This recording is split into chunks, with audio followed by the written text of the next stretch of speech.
صفحہ نمبر 280 سورہ مریم آیت نمبر 68۔ نحمدہ ونصلی علی رسولہ الکریم، اما بعد، فاعوذ باللہ من الشیطان الرجیم، بسم اللہ الرحمن الرحیم۔ فوربک، پس قسم ہے تیرے رب کی، لنحشرنہم، البتہ ضرور ہم اکٹھا کریں گے ان کو، والشیاطین، اور شیطانوں کو، ثم پھر، لنحضرنہم، ضرور ہم حاضر کریں گے ان کو، حول جہنم، جہنم کے ارد گرد، جثیا، گھٹنوں کے بل گرے ہوئے، ثم پھر، لننزعن، ضرور ہم کھینچ کر لے آئیں گے، من کل شیعۃ، ہر گروہ میں سے، ایہم، ان میں سے جو، اشد، زیادہ سخت ہیں، علی الرحمن، رحمان پر یا رحمان کے بارے میں، عتیا، سرکشی میں، نافرمانی میں، ثم پھر، لنحن، ہم جانتے ہیں، اعلم، ثم پھر، لنحن، البتہ ہم، اعلم، خوب جانتے ہیں، بالذین، ان لوگوں کو جو، ہم وہ، اولا بہا، زیادہ مستحق ہیں اس میں، صلیہ، داخل ہونے میں، وَإِن مِّنکُم، اور نہیں ہے تم میں سے، الا، مگر، اور نہیں ہے تم میں سے، الا، مگر، واردھا، داخل ہوگا اس میں، کان علی ربک، ہے اوپر تیرے رب کے، حتماً، لازمی، مقضیہ، طے شدہ بات، ثم پھر، ننجی الذین، ہم نجات دیں گے ان لوگوں کو، اتقوا، جو ڈر گئے، جنہوں نے پرہیزگاری اختیار کی، ونذر الظالمین، اور چھوڑ دیں گے ظالموں کو، فیہا، اس میں، جہنم میں، جثیا، گھٹنوں کے بل جھکے ہوئے، گرے ہوئے، وَإِذَا تُتْلَىٰ، جب پڑھی جاتی ہیں، علیہم، اوپر ان کے، آیاتنا، ہماری آیات، بینات، واضح، قال الذین، کہا ان لوگوں نے، کفروا، جنہوں نے کفر کیا، للذین، ان لوگوں سے، آمنوا، جو ایمان لائے، ای الفریقین، دونوں گروہوں میں سے کون، خیر مقاما، بہتر ہے مرتبے مقام کے لحاظ سے، واحسن ندیا، اور اچھا ہے مجلس کے اعتبار سے، وَكَمْ أَهْلَكْنَا، اور کتنوں کو ہم نے ہلاک کر دیا، قبلہم، ان سے پہلے، من قرن، بستیوں میں سے، ہم احسن، وہ اچھے تھے، بہت اچھے تھے، اثاثوں میں، سامان میں، وریا، اور دیکھنے میں، صدق اللہ العظیم۔ یہ سورہ مریم ہم پڑھ رہے ہیں، مختلف انبیاء کا ذکر کرنے کے بعد، ان کی قوموں کو سمجھانے کے بعد، پھر اس کا روئے سخن ان آیات کا مشرکین مکہ کی طرف مڑ گیا، اللہ کے نبی کو تسلی حوصلہ دینے کے بعد پھر کہا جا رہا ہے، فوربک لنحشرنہم، فوربک، پس قسم ہے تیرے رب کی، کس کے رب کی، کی جو ضمیر اللہ کے نبی کی طرف ہے، اے محمد صلی اللہ علیہ وسلم، آپ کے رب کی قسم ہے۔ جب اللہ تعالیٰ رسول اللہ صلی اللہ علیہ وسلم کی طرف متوجہ کر کے تیرے رب کی قسم کہتے ہیں نا، اس کا مطلب ہوتا ہے کہ اللہ کے نبی کی شان کو بڑھانا ہوتا ہے، ان کے مقام کو، ان کے مرتبے کو بڑھانا ہوتا ہے، بلند کرنا ہوتا ہے۔ فوربک، اے محمد تیرے رب کی قسم، لنحشرنہم والشیاطین، البتہ ہم ضرور اکٹھا کریں گے ان کو، والشیاطین، اور شیطانوں کو، ثم لنحضرنہم حول جہنم جثیا، پھر ہم ان کو حاضر کریں گے جہنم کے ارد گرد جسیا گٹنوں کے بل گرے ہوئے، یعنی قیامت کے دن ہم ان کو اکٹھا کر لیں گے، جہنم میں ان کو پھینک دیں گے۔ ان کا یہی انجام ہے جو انہوں نے نافرمانیاں کی اللہ کے رسول کی اور دین حق کو جھٹلایا، ان کا یہی انجام ہے، ان کا یہی فیصلہ کیا گیا ہے۔ ثم لنحن اعلم بالذین هم اولی بها صلیا، پھر ثم لنحن، پھر ثم لننزعن، پھر ہم کھینچ لائیں گے من کل شیعۃ، ہر گروہ میں سے، ایہم، ان میں سے جو اشد، زیادہ سخت ہے، زیادہ بڑا ہوا ہے، الرحمن دیا، رحمان کی نافرمانی میں، سرکشی میں۔ اللہ فرماتے ہیں ان کو پہلے کھینچ کر لائیں گے، جیسے ابو جہل تھا، امیہ بن خلف تھا، یہ لوگ تھے۔ فرمایا یہ فرعون، جو ابو جہل ہے میری قوم کا، میری امت کا فرعون ہے، اتنا ظالم شخص تھا، اللہ ان کو کھینچ کر لائے گا۔ جو ظلم کرتے تھے پہلے ان کو داخل کیا جائے گا، پھر ان کے بعد جو دوسرے ان کو داخل کیا جائے گا۔ یہ جنہوں نے نافرمانیاں کی اللہ رسول، ان کا انجام یہی ہے۔ وہ دین اسلام تو بڑا خوبصورت دین ہے، وہ تو جو شخص کلمہ پڑھ لیتا ہے، اسلام میں داخل ہو جاتا ہے، وہ تو اس کی شان اور عظمت کو بڑھا دیتا ہے۔ دین اسلام بڑا خوبصورت دین ہے۔ جیسے وہ مقداد آئے اللہ کے نبی کے پاس، کہنے لگے یا رسول اللہ صلی اللہ علیہ وسلم، میں جنگ میں ہوتا ہوں،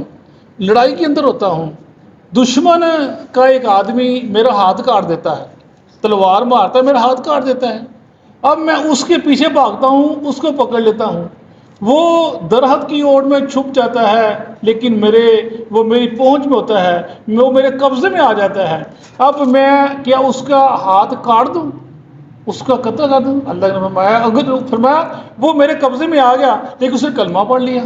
کہ لا الہ الا اللہ محمد رسول اللہ، اب کیا میں اس کا ہاتھ کاٹ دوں، اس کو قتل کر دوں؟ کہا مقداد نہیں، تو نے اس کو قتل نہیں کرنا، اس کا ہاتھ نہیں کاٹنا۔ یا رسول اللہ علیہ وسلم، اس نے میرا ہاتھ کاٹ دیا، اس کو میرا حق بنتا ہے اس کا ہاتھ کاٹ دو۔ مقداد نہیں ہاتھ کاٹنا،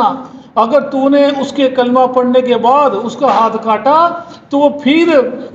تم اس کی جگہ پر ایسے ہوگے جیسے وہ پہلے جگہ پر تھا، وہ جیسے کفر میں تھا تم ویسے کفر میں ہوگے، اور جب اگر تم اس کو قتل کر دیا پھر وہ اس جگہ پر ہوگا جو تم اس سے پہلے اسلام کے حالے میں تھے، یہ تمہاری حالت بدل جائے گی۔ یعنی اسلام تحفظ دیتا ہے ایک دوسرے کو، یعنی کلمہ پڑھ لیا تو تم امن میں آگے، امان میں آگے، اللہ نے اس کو امان دے دی۔ تو وہی ذکر کیا جا رہا ہے جنہوں نے جو اسلام قبول نہیں کیا وہ اللہ کی پکڑ میں آ گئے۔ ثم لننزعن من كل شيعة أيهم أشد على الرحمن عتيا ثم لنحن أعلم بالذين هم أولى بها صليا، ہم خوب جانتے ہیں کو زیادہ مستحق ہے اس میں داخل ہونے کا، اللہ ہم خوب جانتے ہیں، ہم کو پتہ ہے کس کو داخل کرنا ہے کس کو چھوڑنا ہے، یہ ہم کو بالکل پتہ ہے کون اس سے زیادہ مستحق ہے، کون اس کا مستحق ہے اور کون جنت کے مستحق ہیں، ان کا بھی ہمیں خوب پتہ ہے۔ جیسے وہ انس بن نضر کے بارے آتا ہے نا کہ وہ غزوہ احد کے موقع کے اوپر جب جنگ برپا ہوئی تو وہ بھاگے، سعد بن وقاص نے پوچھا نضر کہاں جا رہے ہو؟ کہنے لگے مجھے پہاڑ کے اس طرف سے جنت کی خوشبو آ رہی ہے۔ اتنا لڑے کہتے 80 کے قریب دھڑکن ان کے جسم کے اوپر، اور شہید ہو گئے جن کو جنت کی خوشبو آتی ہے، اور یہ لوگ ہوں گے یہ بچیں گے ان سے، لیکن اللہ ہم کو پتہ ہم کھینچ کے جنت پھینک رہے ہیں ان کو، اور جو جنت والے ہم جنت میں جائیں گے۔ ثم وَإِن مِّنكُمْ، اور نہیں ہے تم میں سے، الا مگر، واردوہا داخل ہوگا اس میں، کس میں؟ کانا علی ربی کا حتم مقضیہ، یہ بات تیرے رب کے اوپر لازمی ہے اور طے شدہ ہے۔ کس میں داخل ہوگا؟ یعنی اس کا ذکر کیا، اشارہ کیا پل صراط کے اوپر، ہر انسان کو پل صراط کے اوپر سے گزرنا ہے۔ فرمایا رسول اللہ صلی اللہ علیہ وسلم نے قیامت کے دن جہنم کے اوپر ایک پل رکھ دیا جائے گا، اور اس کے اوپر آنکڑے لگے ہوں گے جیسے کانٹے ہوتے ہیں بڑے بڑے، وہ لگے ہوں گے، اور فرمایا کچھ لوگ اس میں ایسے گزریں گے جیسے بجلی گزرتی ہے، ایسے گزر کے جنت میں چلے جائیں گے، کچھ تیز گھوڑوں کی طرح، کچھ تیز ہوا کی طرح، کچھ تیز اونٹنیوں کی طرح، کچھ جائیں گے دوڑتے ہوئے، کچھ جائیں گے چلتے ہوئے، کچھ جائیں گے گرتے پڑتے، اور ایک جائے گا گرتا پڑتا زخمی ہر ادھر چلا جائے گا، وہ نکل جائے گا ادھر پار ہو جائے گا۔ یعنی ہر آدمی کو چاہے وہ جنتی ہے چاہے وہ جہنمی ہے، اس کو اس میں سے گزرنا ہی گزرنا ہے۔ یہ ویسی بات ہوگی جیسے آپ ہمیں آتا سعد بن معاذ کے بارے کے اندر، جب ان کے وہ فوت ہو گئے تو اللہ کے نبی سے میں نے پیچھے بتایا تھا، اللہ کے نبی جلدی سے بھاگے جا رہے تھے سعد کے گھر کی طرف، کہ جیسے وہ حنظلہ کا جنازہ فرشتوں نے پڑھا دیا تھا، غسل دے دیا تھا، حنظلہ کو غسل دے دیا تھا، تو اللہ جیسے کہاں جا رہے ہیں اتنی تیزی؟ کہا مجھے ڈر ہے کہ فرشتے سعد کو غسل نہ دے دیں۔ اور فرمایا اگر قبر نے کسی کو بھیجنا نہ ہوتا تو سعد تھا جس کو قبر نہ بھیجے، کہ سعد کو بھی قبر نے بھیجا، یعنی سعد کا اتنا مقام مرتبہ کہ فرشتے اوپر سے آ گئے، اور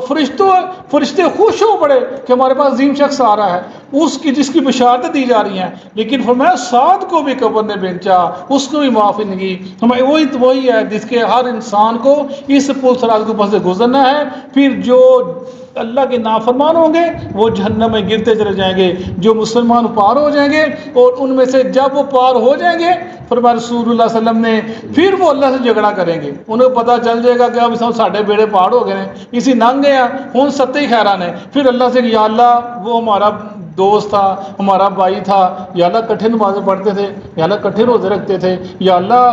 کٹھے اللہ کی تیری عبادت کیا کرتے تھے، یا اللہ گناہ گار تھا، یا اللہ اس کو معاف فرما دے۔ وہ اتنی فرمایا رسول اللہ صلی اللہ علیہ وسلم نے، اتنی سفارش کریں گے، اتنی زور سے سفارش کریں گے، اللہ کہیں گے چلو ٹھیک ہے جاؤ، جس کے دل کے اندر ایک دینار کے برابر بھی مال اس کو نکال لو، وہ نکال لیں گے۔ پھر سفارش کریں گے، فرمایا آدھے دینار کے برابر، پھر سفارش کریں، فرمایا ذرے کے برابر، سب کو نکال لو جن کے دل کے اندر ایمان ہے۔ پھر جب وہ نکال لیں گے پھر اللہ فرمائیں گے اب میں سفارش کروں گا، پھر اللہ تعالیٰ ایک مٹھی ڈالیں گے اور اس میں جہنم میں سے جو توحید والا بندہ سب کو نکال لیں گے، وہ جل کر کوئلہ ہو گئے ہوں گے، ان کو نکال لیا جائے گا۔ یعنی یہ حدیث پاک فرمان رسول اللہ علیہ وسلم نے کہ جو ایمان والا بندہ ہے وہ جنت میں جائے گا، جس نے کلمہ پڑھا اس پر قائم رہا وہ جنت میں جائے گا۔ کوتاہیاں سستیاں انسان سے ہوتی ہیں وہ اللہ معاف کر دے، نہیں معاف کرے تو سزا بھگت کر جنت میں لازمی جائے گا۔ ثم ننجی الذین اتقوا ونذر الظالمین فیہا جثیا، پھر ہم نجات دے دیں گے ان لوگوں کو اتقوا جو اللہ سے ڈر گئے، وہ چھوڑ دیں گے ظالموں کو، فیہا اس میں جثیا گھٹنوں کے بل گرے ہوئے ان کو پھینک دیں گے۔ وَإِذَا تُتْلَى عَلَيْهِمْ آيَاتُنَا بَيِّنَاتٍ قَالَ الَّذِينَ كَفَرُوا لِلَّذِينَ آمَنُوا أَيُّ الْفَرِيقَيْنِ خَيْرٌ مَقَامًا وَأَحْسَنُ نَدِيًّا۔ اور جب ان پر آیتیں پڑھی جاتی ہیں قرآن کی، قرآن پر سنا جاتا ہے، جو کافر مسلمانوں سے کہتے ہیں کہ دیکھو غور تو کرو، تمہاری اوقات، تمہارا غریب غلام کپڑے پہننے کو نہیں ہے، کھانے کو تمہارے روٹی نہیں ہے، اور ہمارے پاس کھانا پوشاکیں، ہماری مجلسیں دیکھو کتنی شاندار ہے، دیکھو تم میں سے تم بہتر ہو کہ ہم بہتر ہیں۔ دنیا کے باتیں کہا کرتے تھے، فرمایا وہ مسلمانوں سے کہتے ہیں دیکھو کہ تم بہتر ہو ہم بہتر ہیں۔ وَكَمْ مَهْلَكْنَا قَبْلَهُمْ مِنْ قَرْنٍ هُمْ أَحْسَنُ أَثَاثًا وَرِئْيًا۔ اور اللہ فرمارے ان کو کہہ دو کہ ان سے پہلے کتنے بڑے بڑے نوجوان آئے، بڑے بڑے خوبصورت آئے، بڑی بڑی اچھی مجلسوں والے آئے، بڑے بڑے اچھے ذہن والے آئے، جن کی دم سے رونقیں بحال تھی، جب وہ مجلس میں بیٹھتے تو اس مجلس کو چار چاند لگ جاتے، ان کی باتیں، ان کا بولنا، ان کا بیٹھنا وہ اتنا حسین خوبصورت تھا۔ فرمایا اس سے پہلے تھے وہ دیکھنے والے لوگ تھے، کیسے لوگ تھے؟ فرمایا ہم نے ان کو بھی ہلاک کر دیا، تم کو بھی ہلاک کر دیں کہ تم کیا شے ہو۔ اور پھر ہم نے دیکھا کہ غزوہ بدر کے موقع کے اوپر وہ جو ابو جہل تھا، ابو الحکم کہتے ہیں نام تھا اس کا، وہ پھر کہاں گیا، وہ گھسیٹ کر امیہ بن خلف کو گھسیٹ کر اس میں کنویں میں پھینک دیا گیا، اندھیرے کنویں کے اندر، جہاں پر وہ ہمیشہ جہنم کا وہ گڑھا ہوگا جس میں جلتے رہیں گے۔ جنہوں نے اللہ کی فرما برداری کی ان کے لیے جنت ہے، اللہ کی نعمتیں ہیں، جن نافرمانی کی ان کا یہ حال بیان کیا گیا۔ صدق اللہ العظیم۔